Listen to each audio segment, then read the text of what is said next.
Hello everyone and welcome to a book of the month unboxing. This is not sponsored or anything. I subscribe to this out of my own pocket. So no, not sponsored. I'm not cool enough for sponsored stuff at this point. Let's go ahead and get into it. I did, as you can tell from the size of the box, I did some add-ons. And there were like, what, 4 that I was able to add. Now, do I remember which one was my actual selection and which ones were the add-ons? No. But there were some great sounding options for the month of February. So yes, this is the February box. Got it all out. Okay. So I've got them all face down, spines hidden. Okay, so I have 5 books. So I was able to do 4 add-ons. And let's go ahead and just delve right in. I need my phone so I can add them that I now own these books. Alright, so this first one I'm going to show you looks like it's a standalone, and that is Famous Last Words by Gillian McAllister, or Gillian McAllister. Not quite sure how to pronounce that. Let's see. This one says, it is June 21st, the longest day of the year, and new mother Camilla's life is about to change forever. After months of maternity leave, she will drop her infant daughter off at daycare for the first time and return to her job as a literary agent. Finally. But when she awakes, her husband Luke isn't there, and in his place is a cryptic note. Then it starts. Breaking news, there is a hostage situation developing in London. The police arrive and tell her Luke is involved. But he isn't a hostage. Her husband, doting father, eternal optimist is the gunman. What she does next is crucial, because only she knows what the note he left behind that morning says. Famous Last Words is the story of a crime, a marriage, and more secrets than Camilla ever could have imagined. That sounds good. This next one is book number 1 in a series. I think it was called Heartstrings from when I was, Heartstrings. Book number 2 isn't set to be released until 2026. So as of right now, it's a brand new series. And this one is First Time Caller by B.K. Borison.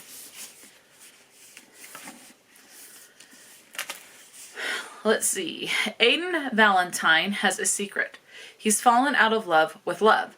And as the host of Baltimore's romantic hotline, that's a bit of a problem. But when a young girl calls into the station asking for dating advice for her mom, the interview goes viral, thrusting Aiden and Heartstrings into the limelight. Lucy Stone thought she was doing just fine. She has a good job, an incredible family, and a smart, slightly devious kid. But when all of Baltimore is suddenly scrutinizing her love life, or lack thereof, she begins to question if she's as happy as she believed. Maybe a little more romance wouldn't be such a bad thing. Everyone wants Lucy to find her happy ending, even the handsome, temperamental man calling the shots. But when sparks start to fly behind the scenes, Lucy must make the final decision between the radio-sponsored Happily Ever After or the man in the headphones next to her.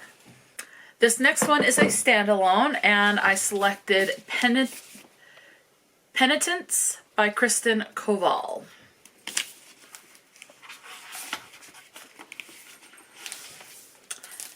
Let's see. When a shocking murder occurs in the home of Angie and David Shahan, their lives are shattered. Desperate to defend their family, they turn to small-town lawyer Martin Dumont for help. But Martin isn't just legal counsel.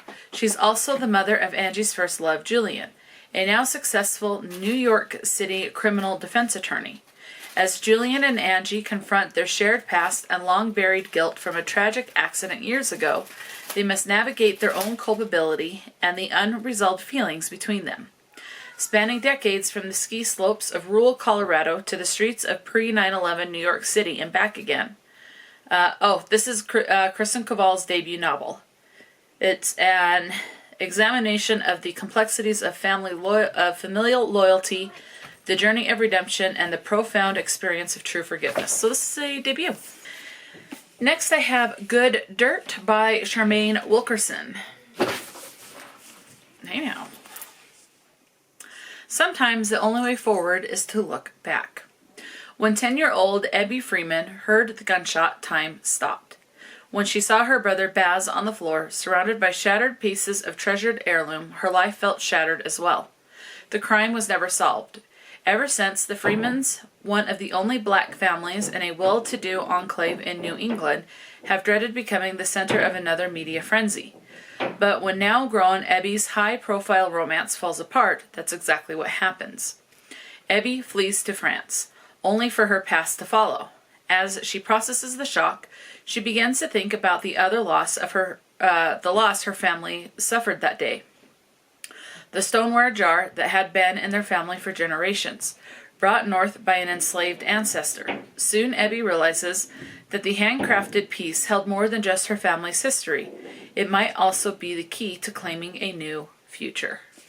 This last one also looks like a standalone, and this one is A Season of Light by Julie Iromania.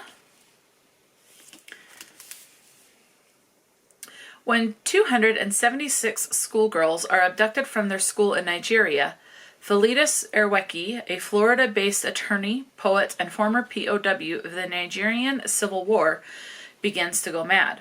Consumed by memories of his younger sister, Ugochi, who went missing during that conflict, and fearful that the same fate awaits Amara, his 16-year-old daughter, who bears an uncanny resemblance to Ugochi. Fidelis locks her in her bedroom and offers no explanation. As a result of that singular action, the Erwecki family spirals into chaos. After unsuccessful attempts to free their daughter, Fidelis's wife, Adobe, seeks the counsel of a preacher, praying for spiritual liberation from the curse she is certain has plagued her family since leaving Nigeria. 14-year-old Chuck, beset by his own war with the neighborhood boys, receives a painful education in force, masculinity, and his tenuous position within his family. And rebellious, resentful Amara is hungry for her life to be hers. So the moment she escapes her imprisonment, she falls in love.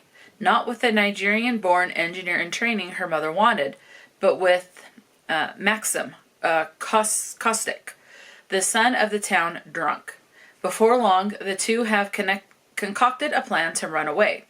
But for all they have endured, and for all that they are tempted to forsake, the Erweckis find that their bonds run deeper and stronger than they ever knew.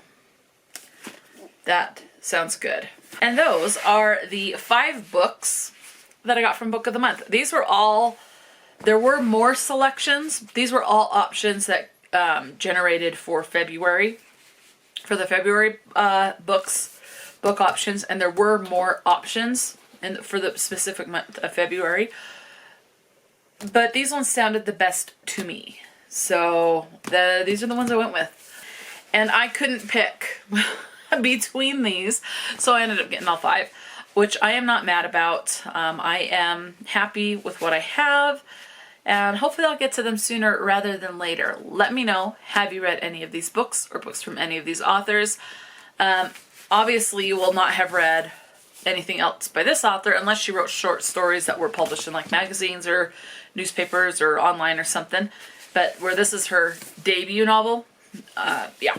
So, but let me know if you've read anything else or from any of these authors. And if you do Book of the Month, which book did you pick for your February box? Definitely let me know.